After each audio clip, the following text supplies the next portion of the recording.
Hello, welcome back to Budget with Chloe. Today I'm going to be going over my 5 biggest financial mistakes. So these 5 things are loosely ordered in terms of how much money they've cost me. Not all of them have cost me actual dollars or a number that I can put to it, but more so an idea of what I could have had if I hadn't made these mistakes. Of course, everybody makes mistakes. I think these mistakes have brought me exactly to where I am today and have taught me things that I can use going forward to make better choices for my life financially. So my first mistake is depending on buy now, pay later for big ticket item purchases. Now, I've written down things like my couch, my Peloton, my phone, my watch have all been things that I've put on buy now, pay later. And while I didn't lose any money on that because there was no interest on it, it kept me in this state of never actually saving the money towards something that I will eventually want. It was just in the moment, I want this thing, let me put it on a payment plan so that I can just pay for it in these manageable monthly payments. And it didn't teach me the value of saving up for something that I really want. And if I still want it then buying it. And if you can't afford it at the time, do you really need it? Now there's some things, of course, one of the things, my couch, I bought it when I just closed on my house. I needed furniture. I've watched a lot of Caleb Hammer, so I know that he would have said go to Facebook Marketplace, which is totally reasonable. I think I just wanted something high quality that was going to last me years and years. Did I have to get the one at the price point that I got? Absolutely not. But I did put that on a buy now, pay later plan, paid the monthly payments, had no issues, paid no interest. But now I'm putting aside money every month towards furniture that if I ever need a new couch or when I need a new couch, I can pay for it all up front and not have to utilize the buy now, pay later. So to sum number 1 up, I don't think there's any problem with utilizing buy now, pay later if it's a choice and you have the money and you want to invest that money and use a 0% interest payment plan to pay for a couch, as well as if you need something, like you really need it and you have to put it on one of these plans to make it more manageable, then I think, of course, someone should use that. But if you're someone like me who is stacking monthly payment on monthly payment and never learning the value of saving up for something that you want, then it might be a good idea to put those buy now, pay laters to the side and start budgeting. So my second financial mistake is falling for FOMO, or fear of missing out. I have quite an addictive personality when it comes to things. And so over the years, I've gotten into things like Funko Pops, and vinyl records is my current thing, but I've kind of slowed down on that. And I kind of go all in when I first learn about something exciting that I'm interested in. So I think with the vinyl records, like that is something that I can play them, I can get enjoyment out of them. The Funko Pops, I can look at them and they're cool, but they don't really bring me that same ongoing satisfaction that the records do. So I think there's definitely hobbies that you can get into that, bring you that continuous joy. But things like Funko Pops, I didn't really need to get into that in the first place. And of course, because I wanted the whole set, like I collect the ones from The Office, I collect the Minions. So now I want to complete it all. And that just costs me more and more money every time. Luckily, I've kind of put that to the side and now I'm more so all in on records, but things like that can kind of get carried away. I don't have a number of how much I've spent, but I definitely have like thousands of dollars worth of Funko Pops and vinyl records combined.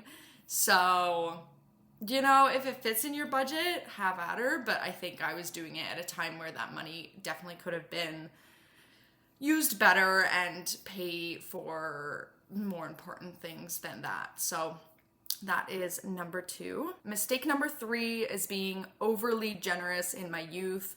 This one kind of goes hand in hand with number 5, but I'll get to that one, of course, later.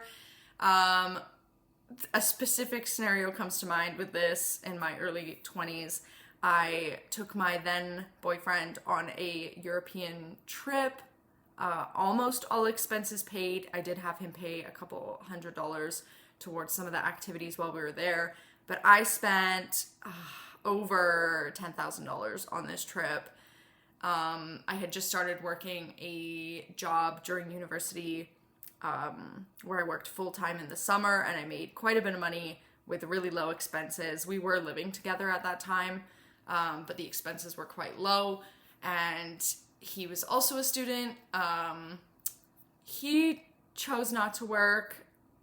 He was in a program that was very demanding.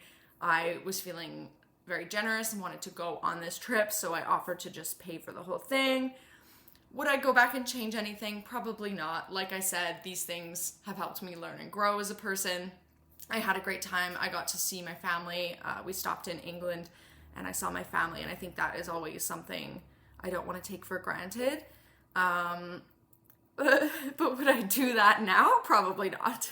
Probably would not pay for someone to go on a European trip.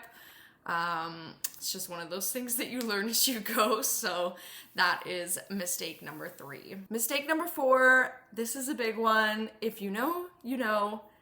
I accepted a variable rate mortgage in the spring of 2022. And if you get it, you probably just groaned. If you don't get it, I'll explain. I didn't really get it at the time. I trusted a mortgage broker when I purchased my house. I thought they had to have your best interests in mind. That's not true. They are definitely looking for their commission. And so obviously getting a variable rate mortgage gives them more commission, because he convinced me when fixed rates were about 2% to go with variable, and he told me that the only way that it would exceed what I would have paid on fixed would be if we had unprecedented rate increases. Well, of course, we just had unprecedented rate drops. So what comes on the other side of that is unprecedented rate increases. And that's what happened for, I want to say, at least a year and a half, maybe 2 years. It just went up and up and up and up and up. And I would estimate that at the high end, I was paying an extra $600 a month in interest,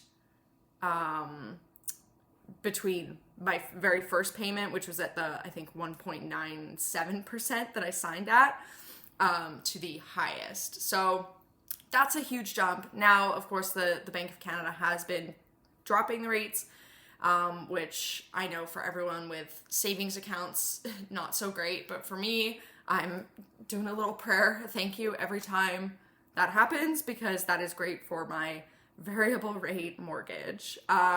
I'm not in the worst shape though. I know there's adjustable rate mortgages, and I forget the name, but there's one where your payment does not increase. So some people went upside down on their mortgages because their rate kept increasing, but they were paying the same amount. So all the money was going to interest. Luckily, my payment went up as the rate increases happened. So I was paying more, which, you know, was tough, but I had to make it work.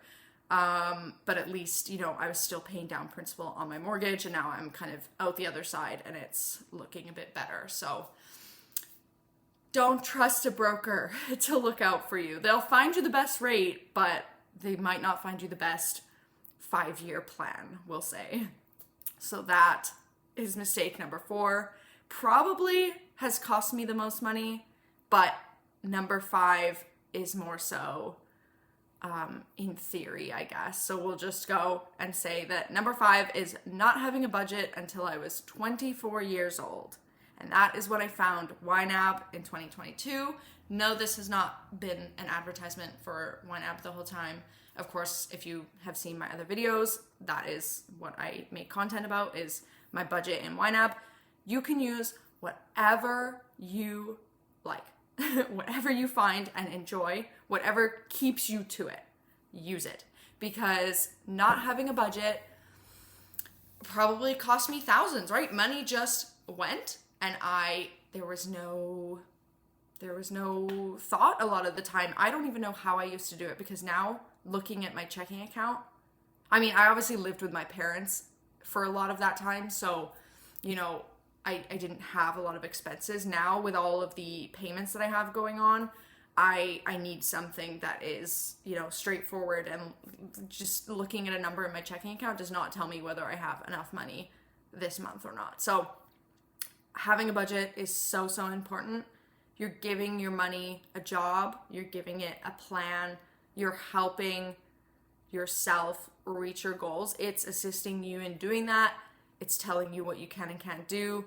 You can use a spreadsheet, you can find an application like YNAB, pen and paper, whatever you do, just do it, because that is my biggest mistake. I've been working since I was 15, so almost 10 years of money unaccounted for, just kind of went to what it went to. And I see videos of people in their early 20s who have, huge investments and money and savings, that kind of thing. And I don't regret anything. Again, these are mistakes I've made, but I think that that's just life, and I don't think I would go back and change anything. But for anyone who is young, or even just if you're, not young, if you're my age or older, just getting started wherever you are. Just start today, start tomorrow. I don't know, the best time was 10 years ago, the best time now is today, whatever they say. So start a budget if you don't have one. And that is the biggest piece of advice I could give. All of these other things important, don't blow your money, but how do you know if you're blowing your money if you don't even have the plan or the budget, right? So those are my 5 biggest money mistakes so far. But I'm hoping I don't do anything in the future that would make this list. So going forward, we are only going to be doing good-ish things with our money, things that bring value to our lives. And I think some of these things on this list have brought value to my life, but just doing it in a smarter way. And I think that's important. So let me know what your biggest money mistakes are in the comments, and I'll see you in the next video. Bye.